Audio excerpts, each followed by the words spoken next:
Welcome to my channel. अस्सलामुअलैकुम। आइए जानते हैं ज़ाइना नाम के मायने और इसकी तफसील।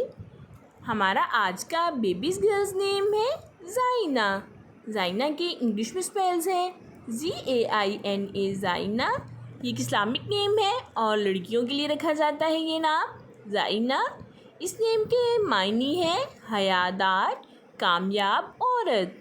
ज़ाइना। इस नेम की तफसील है ज़ाइना फ़ातिमा, ज़ाइना अंजुम। इस तरह से हम ये नाम रख सकते हैं।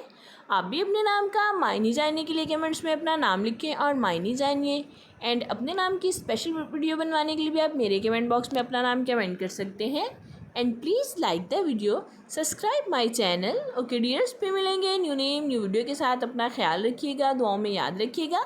अल्लाह हाफिज़।